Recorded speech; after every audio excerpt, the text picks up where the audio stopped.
da zborvam na ova konferencija i to bi bilo to od hrvatskog.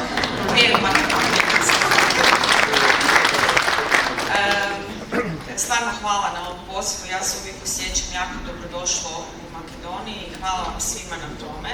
S obzirom da već dugi niz godina dolazim, a u zadnjih 5 godina u malo aktivnoj ulozi, naučila sam jako puno o ovoj ekonomiji, ljudima, burzi, kompanijama i koliko god se možda vama čini da smo mi dvije različite zemlje, u stvari idemo istim putem, odnosno mi smo išli u prošlosti, vi ste upravo na taj put krenuli. I razmišljala sam o čemu danas u stvari govoriti, iako mi je Ivan zadao temu 5 godina makedonske i hrvatske berze, odlučila sam možda reći nešto malo o širem kontekstu, odnosno kako ja vidim budućnost i što još imamo pred nama, kakva je situacija, što možemo napraviti da svijet u kojem poslujemo bude bolje.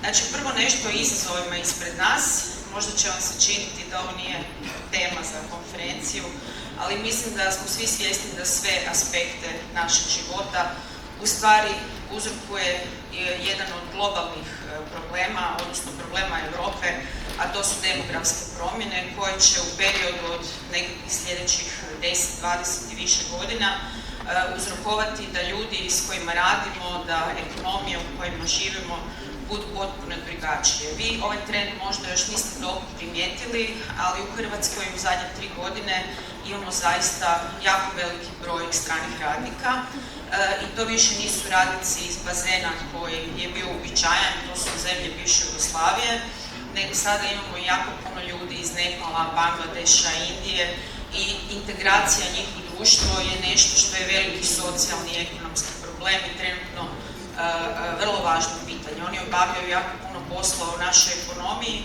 a nažalost mislim da naše društvo nije bilo dovoljno otvoreno prema tome ili nije dovoljno otvoreno i na tome trebamo raditi.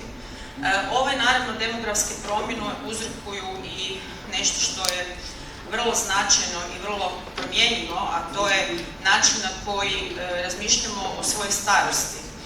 S obzirom da se naši mirovinski sustavi uglavnom baziraju na prvom stupu ili stupu solidarnosti, upravo zbog ovih demografskih promjena možemo očekivati ili trebamo raditi na tome da se građani puno više uključe u planiranje svojih prihoda jednom kad odu u mirovinu. Iz razloga što naravno sustav to više neće moći podržati. Drugi veliki izazov su promjene u našem okolišu. Mislim da smo svi svjedoci toga. Prije tjedan dana, rekli su mi jučer, bila je slična situacija u Hrvatskoj, skoro 40 stupnjeva, a danas je lagano već malo za jaknice. Mi se kao zemlja u velikom dijelu oslanjamo na turizam, preko 20%, a i više našeg bruto društvenog proizvoda direktno je vezano uz turizam. Makedonija se velikim dijelom oslanja na uzgajanje raznih voća, povrća, vina i tako dalje i u planiranju nekakve buduće strategije i grana koje trebaju biti atraktivne za investiranje, sigurno će i te promjene imati vrlo veliki utjecaj na naš život. Vidimo to i po količini energije koju konzumiramo. U Hrvatskoj je trenutno energetski sektor jedan od najatraktivnijih i najbrže rastućih, pa prema tome prije nekoliko godina to uopće nije bio slučaj, bile su neke druge zvijezde, prema tome proizvodnja hrane, promjene u ponašanju ljudi, kako putuju, u koje doba godine putuju, koliko struje konzumiraju, sve to će također utjecati na ekonomiju i na burze. Što se tiče financijskih tržišta, ovo o čemu pričamo i što je gospodin Šterijev spomenuo, da imamo malo nove robe na tržištu, to nije problem samo Makedonije niti Hrvatske, to je problem cijele Europe. Male, odnosno kompanije koje tek počinju rasti i koje su danas, koje za 20 ili 30 godina ili čak i kraće, jer taj životni ciklus kompanija postaje puno kraći, jednostavno nemaju financiranja koje im omogućavaju da rastu. Da li mi možemo zamisliti da jedan, ne znam, Microsoft ili Amazon ili Facebook, koji su danas najveće kompanije tehnološke u svijetu, može dobiti financiranje u hrvatskom financijskom sustavu ili u makedonskom financijskom sustavu. Mi ako želimo kao ekonomije i u konačnosti kao kontinent ili jednog dana Europska unija i vi u Europskoj uniji želimo osigurati da imamo izvore rasta, moramo više raditi na tome da se bogatstvo građana Europe financira u biznise koji mogu ostvarivati najveće stope rasta u budućnosti. Što se tiče veličine tog američkog tržišta, danas ono predstavlja 50% i Europska komisija je prepoznala da je jedan od ogromnih problema to što novac i bogatstvo i neka zarada koju mi kao državljani Europe ostvarujemo, u stvari šaljemo u Ameriku i financiramo biznise koji rade tamo. Postavlja se pitanje ko će financirati biznise koji posluju u Europi. Prema tome, veličina tog tržišta je 50% ukupnih globalnih tržišta, dok Europska unija u stvari sa samo 11% jako zaostaje za tim trendovima i ono što je još više alarmantno je da sve više kompanija iz Europe ide tražiti financiranje baš u Ameriku umjesto da ostaje u Hrvatskoj, Makedoniji ili u bilo kojoj drugoj europskoj državi. Ovaj je jako zanimljiv graf koji prikazuje u stvari koliki je zaostatak u tom broju IPO-a ili izlaska na burzu i u stvari svjetlija plava je Europa, a tamnije plava je Amerika i u biti možete vidjeti da kroz neko proteklo razdoblje ovaj trend se sve više pogoršava u stvari i Europa, bez obzira na to što već godinama priča o potrebi razvoja tržišta kapitala, još nije našla pravi odgovor na ove probleme. Često se u javnosti u Hrvatskoj spominje da je ove godine Crobex prvi puta nakon 2008. godine dosegao razinu od 3000 bodova i pitaju me novinari, javnost, kao da li to znači da nam ponovno dolazi 2007. koja je isto kao i kod vas bila rekordna godina i po cijenama i po prometima. Ali onda smo išli gledati kako je izgledao Crobex 2008. godine, a kako je izgledao 2024. Kao što vidite, prvo, broj kompanija u Crobexu je puno manji, zato što radi smanjene likvidnosti ne zadovoljava dovoljan broj kompanija da uđe u indeks. Drugo, promet dionica u Crobexu u 7 mjeseci, kad je ovo računato u toj istoj godini, je sa 1.200 milijuna eura pao na 153 milijuna eura, što znači da smo negdje tek na malo više od 10% onoga što je bilo 2008. dok je tržišna kapitalizacija ista. Sad, ovo vam se može činiti apsurdno ako je tržišna kapitalizacija gotovo ista, kako je promet toliko manji. Međutim, odgovor leži u tome da ovaj graf koji zaboravila sam navesti je kreacija u stvari analitičara Interkapitala, to ću pripraviti, pokazuje koliko najveće kompanije na hrvatskom tržištu imaju malo free floata, odnosno imaju malo dionica koje su na raspolaganju javnosti. Mi u Hrvatskoj imamo jednu specifičnost da imamo razvijenu fondovsku industriju mirovinskih fondova, međutim oni su buy and hold investitori i u stvari u tim najatraktivnijim i najvećim dionicama koje su Zagrebačka banka, INA, Telekom, Adris, Podravka, postoji relativno mali broj dionica koje mogu kupiti mali investitori. Market cap je znači samo 14% manji, dok je promet u stvari dramatično manji u odnosu na free float. I to je u stvari najveći problem našeg tržišta. Htjela bih poslati u stvari poruku da ne napravite istu grešku i da kada kompanije dolaze na burzu morate jako obratiti pažnju na to koliko je dionica raspoloživo javnosti za slobodnu trgovinu, kako bi one stvarno bile likvidne. Znači sad smo nešto o problemima rekli što trebamo napraviti. Spomenula sam Capital Market Union sa ovim zakonom koji je donesen i koji će biti implementiran za nekih godinu dana. U stvari ćete se približiti toj tematici koja je u Europi počela prije 10 godina i ja sam mislila genijalno. Europa je konačno shvatila što treba napraviti za mala tržišta i koliko je bitno da tržišta kapitala u svakoj državi budu jaka. Međutim, evo, 10 godina kasnije, neki značajni pomaci ipak nisu napravljeni. Ovdje imam izjavu gospodina Primorca, našeg ministra financija, koji je u svojem relativno kratkom mandatu do sada napravio stvarno velike iskorake. Jedan od njih je participacija građana u državnom dugu kroz kupnju takozvanih narodnih obveznica, a druga je u stvari priprema strategije za razvoj tržišta kapitala, o kojoj ću nešto malo kasnije reći. 10 godina kasnije Mario Draghi, koji je bio predsjednik uprave Europske banke, Europske centralne banke, izdao je izvještaj o tome što Europa treba i tamo je jedno cijelo poglavlje o tome kako bi tržišta trebala izgledati da bi Europa ponovno postala više konkurentna, odnosno konkurentnija u odnosu na Ameriku i Aziju. I ono što se tamo spominje je u stvari da nam treba jedan značajan pomak u kapitalu iz razloga što trebamo rizičnije kompanije, odnosno trebamo financirati rizičnije poduhvate da bi kompanije postale inovativnije. Znači, ovo su problemi o koje sam sada spomenula. Mislim da nisam ništa izostavila. Spomenula bih samo nisku razinu financijske pismenosti. To je tema koju onako stalno ponavljam u našem kursnom svijetu, pa se možda može činiti malo prozaična. Međutim, prosječni hrvatski građanin, uvjerena sam da se to može odraziti, odnosno vidjeti kod vas, ne zna ni kako otvoriti račun u banci, koja je banka bolja za kreditiranje, a kamoli biranje vrijednosnih papira, ulaganje u dionice i sl. Naravno, kroz generacije ova sklonost je drugačija. Imamo sada ekstrem radi naravno prihvaćanja novih tehnologija, da mladi puno rađe investiraju u kriptovalute ili u američke dionice nego što razmatraju financiranje domaćeg gospodarstva.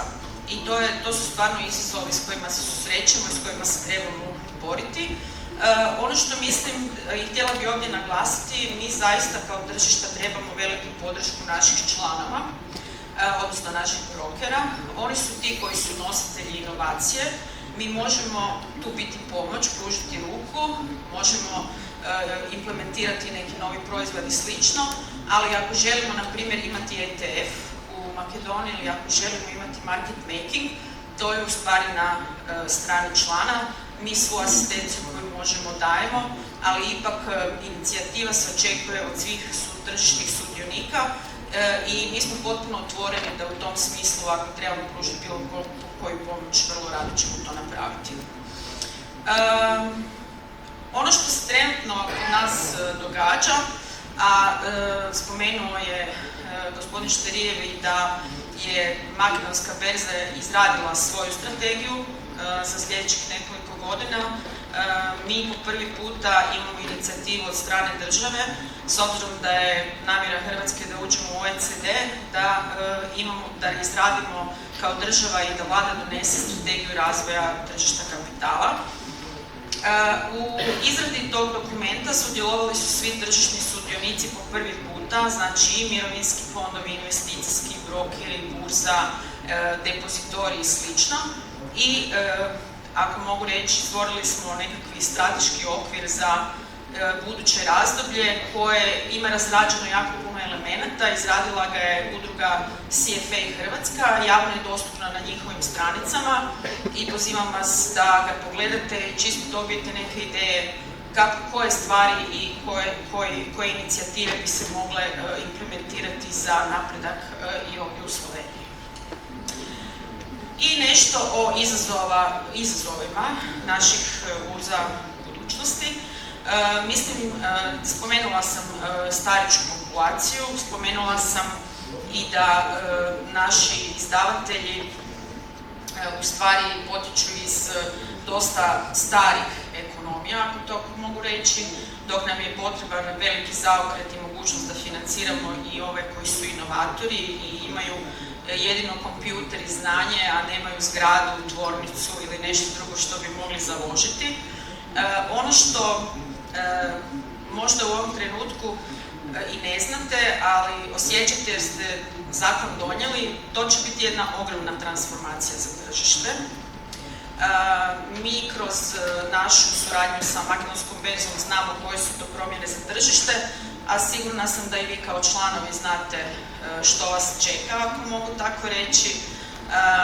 Ta transformacija je bolna, obično je financijsko tržište prvo pri ulasku u Europsku uniju koje implementira te propise vezane uz slobodni protok tržišta kapitala i burzu.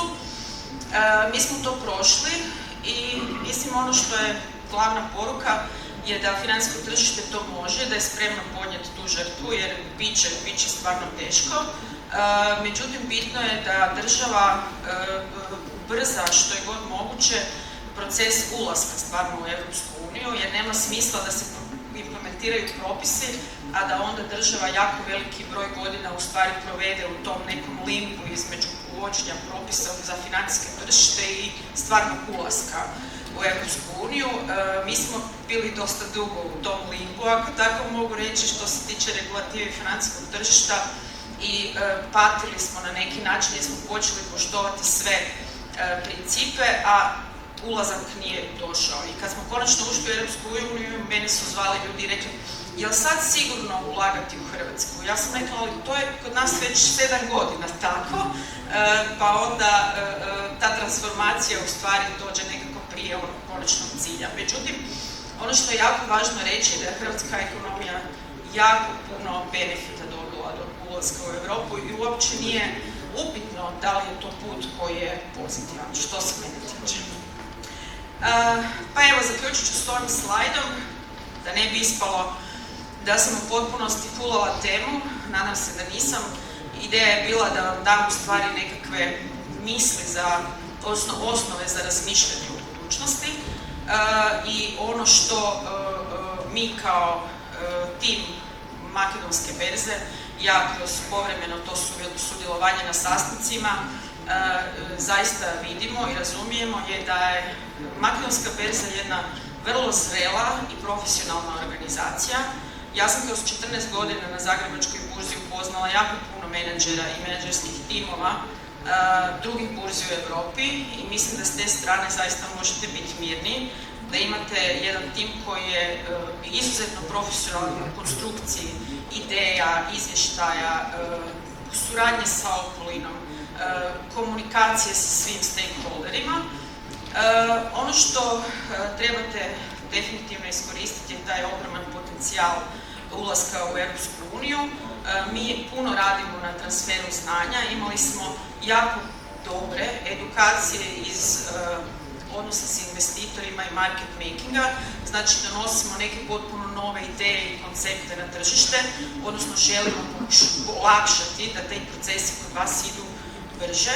Ono što je, mislim, jako bitno je da nekako približimo naše ekonomije, jer iako smo geografski malo udaljeni, ja vidim jako puno sličnosti i želje sa oba dvije strane da imamo investicije iz jedne države u drugu i obrnuto i mislim da smo za to otvoreni i to trebamo više iskorištavati. Imam snažan, to Ivan zna i cijeli upravni odbor ili odbor direktora, da snažno zagovaramo vertikalnu integraciju, odnosno da imamo istog vlasnika i iste upravljačke strukture i u burzi i u vašem depozitoriju. Sada smo već dosegli određeni postotak vlasništva i to je nešto što snažno podržavamo. I na kraju treba će nam puno podrške od regulatora da imaju razumijevanja za procese koji će biti pred nama. I na kraju bih još samo spomenula da naš ulazak u Makedoniju nije bio toliko lagan koliko možda mislite. Mislim da poruka bi bila s ovog mjesta da svi elementi ekonomije treba napraviti više, da strani investitori mogu lakše